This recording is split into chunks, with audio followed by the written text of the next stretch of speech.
সামান্য একটা কর্মচারীর কথায় তোমার দুলাভাই তোমাকে বরখাস্ত করে দিল। আচ্ছা, মমিনের রুমে যে ক্যামেরা ছিল তুমি কি জানতে না?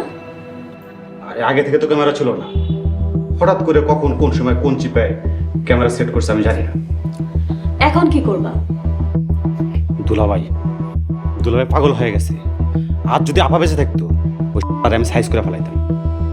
আপা বেঁচে নেই তো কি হয়েছে? তোমার ভাগনা ভাগ্নি আছে না, তাদের সাথে কথা বলো। আরে না, ওরা ইউরোপ আমেরিকাতে থাকে, এখন কত বাজে, ফোন দেওয়া যাবে না। তাছাড়া কালকে অফিসে যাই দেখি দুলাভাই কী সিদ্ধান্ত নিল, ওইটার উপর বেস করে যদি ওদের সাথে কথা বলার প্রয়োজন হয় তখন না হয় বলবো। আচ্ছা, আমি একবার দুলাভাইয়ের সাথে কথা বলে দেখব। আরে না, কোনো লাভ নেই। ওই শালা মোমেন সততা দিয়ে দুলাভাইয়ের মন জয় করছে, দুলাভাইয়ের মাথা খারাপ করে ফেলছে। অবশ্য এখন শুধু একটা পথই খোলা আছে আমাদের সামনে। কি সেটা? এখন দুলাভাই যদি আমাকে অফিসে রিজয়েন করে তাহলে আমার একটা কাজে থাকবো, ছলে বলে কৌশলে ওই মোমেনের উপর একটা দোষ চাপায়া ওর অফিস থেকে খেদানো। আমার কাছে মনে হয় না দুলাভাই এত সহজেই মুমিনকে বের করে দিবে। এটা আমার কাছে অসম্ভব লাগছে।